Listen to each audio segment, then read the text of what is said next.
Now, Bert, you've been studying emerging markets for decades. You've written extensively about it. Kevin's painting a very rosy scenario, but I'm wondering, we've got excited about emerging markets before. Remember what was going on in the 1990s in Thailand and Malaysia, of course. There were a lot of China bulls 10 years ago that have since cooled on China. So we'll sort of play this out for us. What are your thoughts on this right now? I think, Bob, it's instructive to look at China. And India is in some sense where China was 20 years ago. China had Deng Xiaoping, who was introducing capitalism into China. And there was this pivot from the extreme socialism of Mao. And there was terrific demography because 20 years ago, China had a young population. It had almost 10 people of working age for every retired person. And the interesting thing is what derailed China was that both of those things have changed now. For one thing, Xi Jinping is far more like Mao than Deng Xiaoping. There's centralized control. He's tough on private firms and wants the central economy, the central government to control the whole economy. And the demography has seen a sea change. The one-child policy, which is now over, but fertility rates have remained very low. China, which used to have one of the youngest populations in the world, is now in about the situation that the U.S. is in, not as bad as Europe and Japan, but China is aging tremendously rapidly.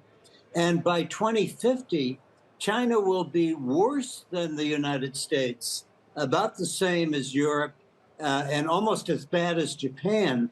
So China is not growing anymore. India's population is growing at 1%.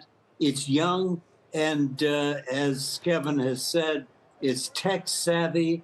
There's a reverence for education. There's hard work. There's a work ethic. They speak English. They've got all of these kinds of things going. And what I think is not likely to happen, at least not for decades, is that if you look at India's demography 10 years from now and 15 years from now, it'll still look good. They're going to be aging, but they've got such good demography now that even 15 years from now, it will still look good. Now, what could derail them? Look, investing has got a lot of risks. There are ethnic tensions in India.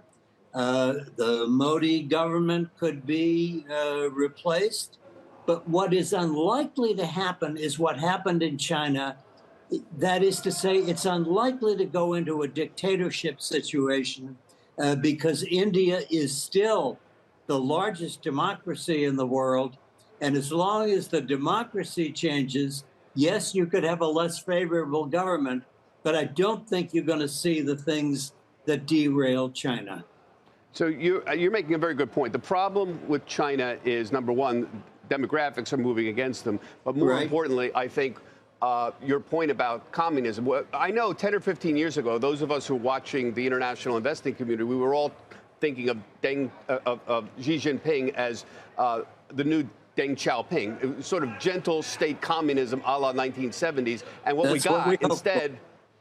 we got instead was Xi Jinping as Mao Zedong, as you said, which is kill the capitalists. Nobody signed on for that, and I think that's part of the problem international investors now have. We're not getting with what we thought we were getting at this point, and you think this is very unlikely to ever happen in India. That's your point here, right? Not in a democracy, and you can see it even within the Chinese economy. One of the reasons the Chinese economy has slowed down is a central government. A dictatorship can make all kinds of mistakes that are harder to make in a democracy. For example, in COVID, Xi Jinping shut down the entire entire economy. They also have not let the market direct where investment goes. They have deliberately increased the real estate sector so much now that you have the Evergrande type problems where so much money was put into real estate that it's created bankruptcy problems. And again, that's where I think the whole economy has just been in part undone. Now, look, I don't think this is the end of China. The IMF forecasts are that India will grow at 6 or 7% over the next 5 or 6 years, and they still think China will grow at 3 or 4%. So I'm not saying China's totally uninvestable, just forget about it, but clearly all the advantage today is with India. And sure, there are risks, but these are risks that I suspect are very much worth taking. Very compelling argument on India versus China. Todd, I want to bring you in here. Give us your perspective on international investing in 2023. You know, what strikes me looking at the U.S. did okay. Latin America, Mexico, and Brazil, on a price basis, did okay. Europe did okay, but the flows were very anemic. There didn't seem to be a lot of enthusiasm for investing in Europe. And because China was a poor performer, Asia was generally a poor performer in general. So your thoughts on this and on India? If I could back up to what Kevin and Professor Malchio said, that with their idea between going towards India, loosening up on China, speaks to a big theme here, which is EMX China, right? The product launches have accelerated. You have every issuer now coming out with an EM without the China exposure. FRDM is an important one, launched a few years ago. And I think that makes sense. That would mean India should be the beneficiary of any allocators going into those types of products. And the flows are really picking up because China has, frankly, been investors in the butt here over the last decade or so. What they're both talking about is greatly increased political risk in China. Yeah. To defang the arguments here, poor decision-making from a centralized planning and all that. But political risk is much higher than we thought it was going to be because we didn't get the Xi Jinping we thought we were going to get. Yeah, exactly. And it's way too big of a weight within the EEM right now, right? It's still almost 30%. That's way too much. And there's over 50 China ETFs right now. I think that's a huge product imbalance. We don't need that many China ETFs. Yeah, it's confusing. It's very confusing. You have 8 shares, A shares, right? And so I think it's way easier just to look at all the other countries around there, Korea, Taiwan, and India. It's a much simpler vanilla play. So your point is that the promulgation of indexes and ETFs globally, emerging markets, Asia, Pacific, ex-China, is the proliferation of that ex-China is a sign that investors are increasingly concerned. Oh, yes, absolutely. And the flows to ex-China type products prove that, too. You're getting model portfolio inflows to the EM ex-China plays. Yeah. As for Europe, Europe's always a rug pull, right? It outperforms at different times throughout the year. Earlier this year, it outperformed. You had pretty good inflows, and then they all came out in the back half of the year as it became kind of the same old story. But what I do think is interesting about Europe is it's a much different constituency set than the U.S. It's a lot more industrial and financial heavy.